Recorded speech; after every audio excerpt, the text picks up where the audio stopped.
Before being signed by 300 Ent, home to huge artists like Lil Keed, Huncho, and Snot. Sneezing if you breathe it, you might go out like the others. I'ma go out with my brother. Before reaching 1.2 million followers on Instagram and more than 380,000 monthly listeners on Spotify as of recording this, before FaceTiming his son to introduce him to his fans, who was Le Paris Dade, aka OMB Peezy.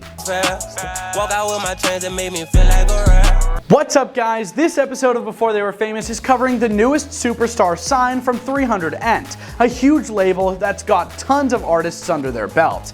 Who is he? Well, rapper Le Paris Dade, better known by his stage name OMB Peezy, hails from Sacramento, California. On February 2nd, 1997, OMB Peezy was born in Mobile, Alabama. Dade's mother relocated him and his siblings to Sacramento, California when he was 12 years old. Dade began rapping in late 2015, but his music did not receive much recognition until the release of the single Lay Down and its music video in December 2016. Go to gym, break down, fuck no bitch, I'ma lay down. He first signed with Sick With It Records in early 2017 and then 300 Entertainment. In May 2017, he put out When I Was Down. In 2017, Peezy collaborated with Jay Ant on the song Move 4 by Neff the Pharaoh. 2017 saw the release of his single Porch as well, and in July, the song Try Something with Young Toe was made available. On October 11th, 2017, he released the EP Humble Beginnings. I'm your host Yusuf, aka ZXC, and I dropped some new music recently. Stay tuned at the end of the video for more information.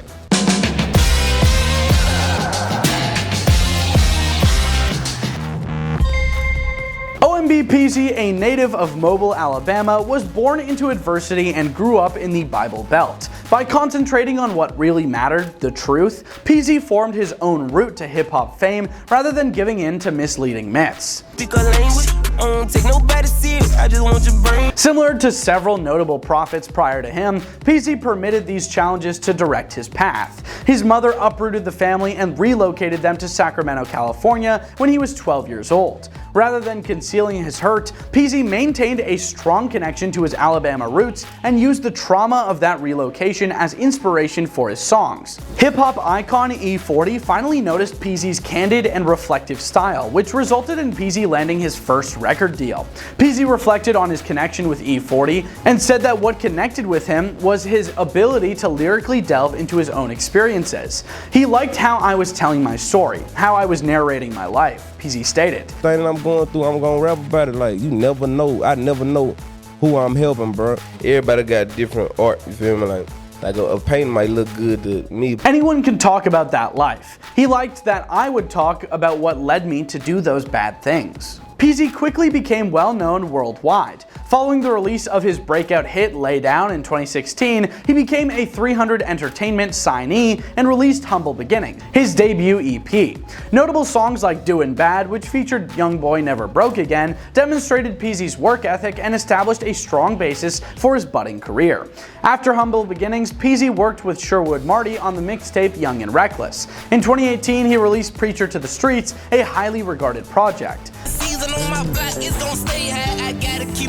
With its star-studded features from T.I., Lil Durk, G-Eazy, and other artists, Preacher to the Streets catapulted Peezy's career to new heights and cemented his status as a rising star in the rap game.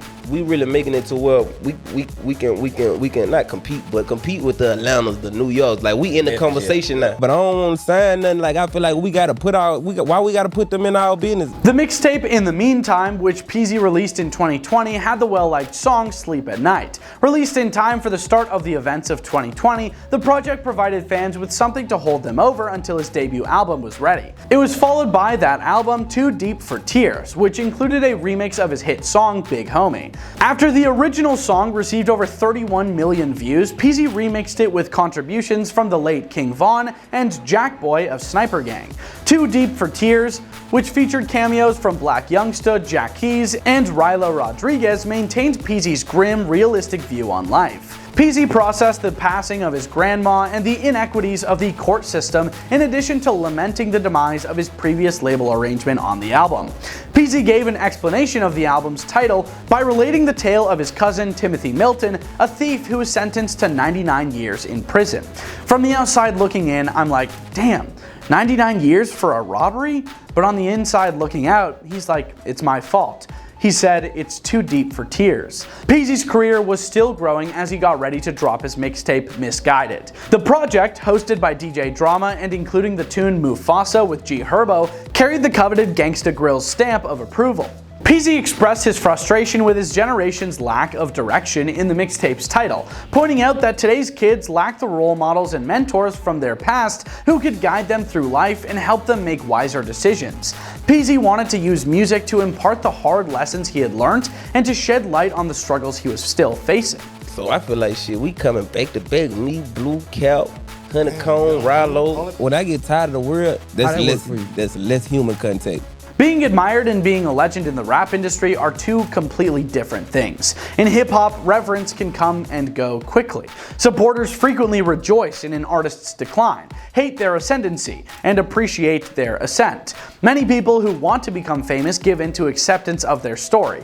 Like, I go with my gut, and my gut saying, like if I get one thought, like, say excuse me, don't say how you doing, won't say good morning, you know what I'm saying? Like none of that, everybody just extra mad. But OMB Peezy stayed true to his story and avoided these traps. Because of the unwavering honesty with which he shared his tale through his music, Peezy gained the online moniker Pastor P on social media. Peezy, a cornerstone of Alabama's emerging hip-hop industry, not only established a link between Sacramento and his hometown of Mobile, but also cleared the path for upcoming generations.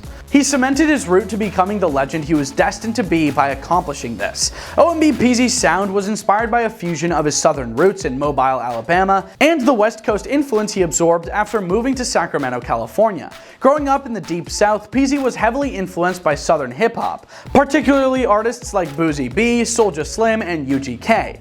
I can't say Boozy B's real name because of issues. These southern icons shaped his storytelling approach, encouraging him to rap about real-life experiences, hardships, and struggles in a raw and authentic manner.